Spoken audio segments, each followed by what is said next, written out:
Assalamualaikum warahmatullahi wabarakatuh. Di sini saya akan mengulas sebuah studi kasus dengan topik infrastruktur teknologi informasi dan perkembangan teknologi seperti telekomunikasi, internet, dan teknologi nirkabel.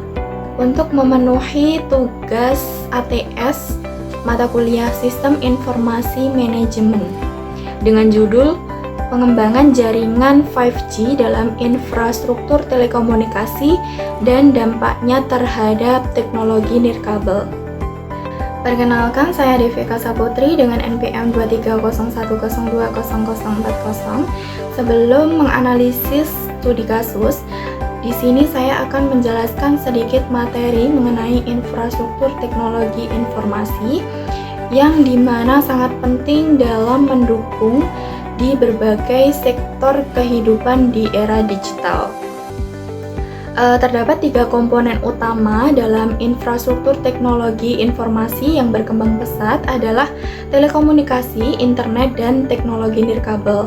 Nah, ketiganya ini memiliki dampak yang besar terhadap bagaimana cara kita berkomunikasi, berbisnis, dan mengakses dan berbagi informasi.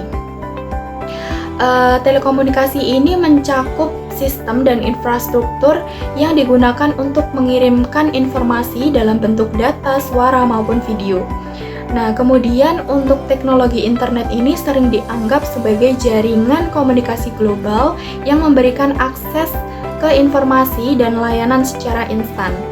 Sedangkan teknologi nirkabel memungkinkan konektivitas tanpa kabel yang memberikan fleksibilitas dan mobilitas yang tinggi.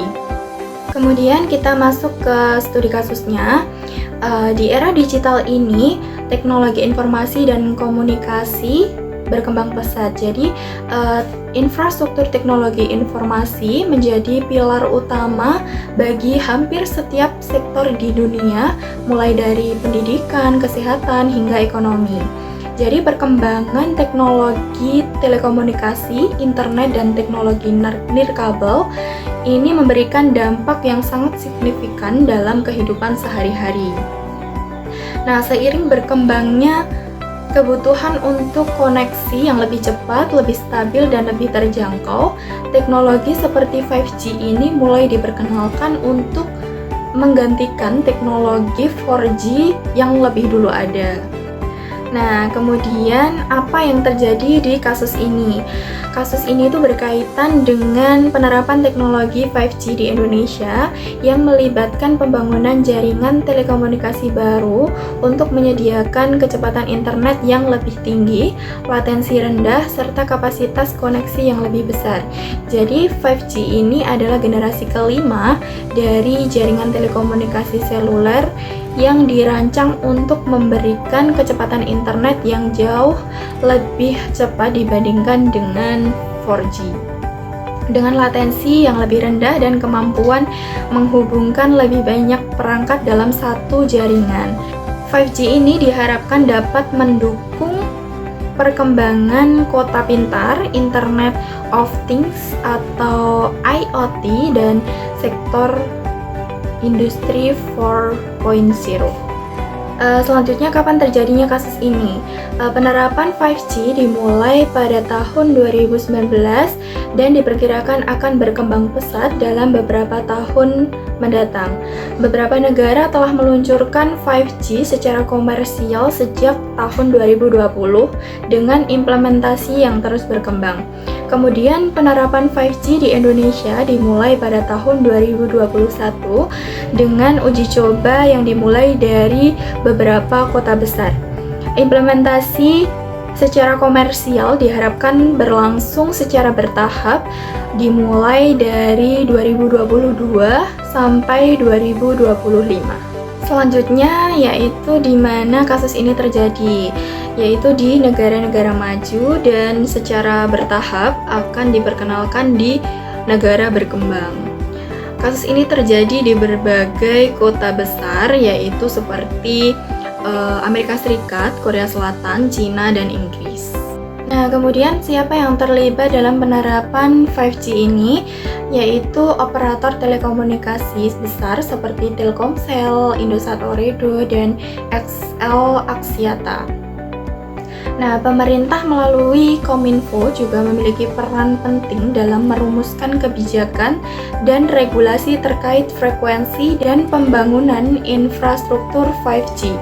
Kemudian untuk pihak yang terlibat dalam penerapan teknologi 5G di kota besar adalah perusahaan telekomunikasi besar seperti Verizon, AT&T, T-Mobile, SK Telecom, dan Huawei.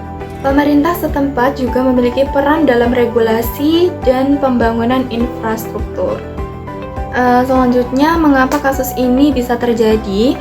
Yaitu karena untuk memenuhi kebutuhan akan konektivitas yang lebih cepat dan lebih stabil di tengah berkembangnya IoT, kendaraan otonom, serta aplikasi-aplikasi canggih lainnya yang membutuhkan kecepatan internet tinggi dan latensi yang sangat rendah. Dengan pertumbuhan penggunaan internet yang pesat dan kebutuhan akan konektivitas yang lebih baik, Indonesia itu membutuhkan jaringan yang lebih cepat dan efisiensi di berbagai sektor seperti e-commerce, vintage, dan kesehatan digital. Selain itu, Indonesia juga mengimplementasikan 5G ini untuk meningkatkan kualitas dan kapasitas layanan telekomunikasi yang semakin dibutuhkan oleh konsumen, seperti kota pintar dan kendaraan otonom. Kemudian bagaimana kasus ini bisa terjadi, yaitu dengan implementasi 5G yang dilakukan dengan membangun infrastruktur baru termasuk menara 5G, spektrum frekuensi baru, dan upgrade perangkat keras yang mampu mendukung teknologi 5G. Selain itu, pemerintah bekerja sama dengan pihak swasta untuk mengatur regulasi frekuensi dan mengadakan lisensi 5G. Dalam membangun jaringan 5G, operator telekomunikasi harus menginstal menara komunikasi 5G di seluruh kota. Jadi infrastruktur ini jauh lebih padat dibandingkan dengan 4G karena 5G ini membutuhkan banyak antena kecil untuk menyediakan koneksi yang lebih stabil, terutama di daerah yang padat penduduk. Kemudian ada tantangan dalam penerapan 5G adalah biaya yang sangat besar untuk membangun infrastruktur baru dan mengganti perangkat lama, sehingga memerlukan investasi yang sangat besar.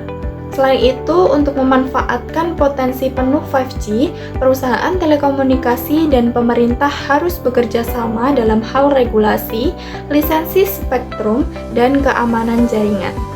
Nah, di kasus ini juga terdapat dampak penerapan pada 5G, yaitu dapat mendorong pertumbuhan ekonomi, menciptakan pekerjaan baru, dan memfasilitasi inovasi dalam bidang teknologi, transportasi, dan kesehatan. Namun, jika tidak diterapkan secara merata, ada kemungkinan munculnya ketimpangan akses di berbagai wilayah, terutama di negara berkembang. Selain itu, penerapan 5G memberikan banyak manfaat potensial, terutama dalam hal kecepatan dan efisiensi yang akan mendukung berkembangnya teknologi baru seperti IoT, kendaraan otonom, dan kota pintar. Namun penyebarannya juga harus dilakukan secara hati-hati dengan memperhatikan aspek keamanan, privasi, dan pemerataan akses di seluruh Indonesia. Nah, yang terakhir yaitu ada kesimpulan. Jadi kesimpulannya, secara keseluruhan penerapan 5G di Indonesia akan membawa banyak manfaat, mulai dari peningkatan kualitas jaringan hingga mendukung pengembangan industri digital.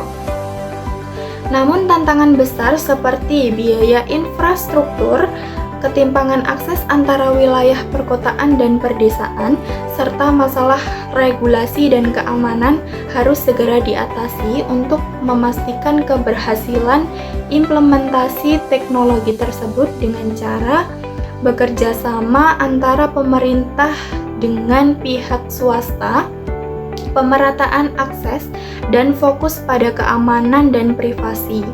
Nah, penerapan 5G di Indonesia bukan hanya soal peningkatan kecepatan internet, tetapi juga tentang mendorong kemajuan ekonomi digital secara keseluruhan. Maka dari itu, perlu adanya strategi yang matang agar manfaatnya itu dapat dirasakan oleh seluruh lapisan masyarakat, baik di kota besar maupun di daerah terpencil. Studi kasus ini saya ambil dari jurnal Polgan. Mungkin cukup sekian yang dapat saya sampaikan, semoga bermanfaat. Kurang lebihnya mohon maaf. Terima kasih. Wassalamualaikum warahmatullahi wabarakatuh.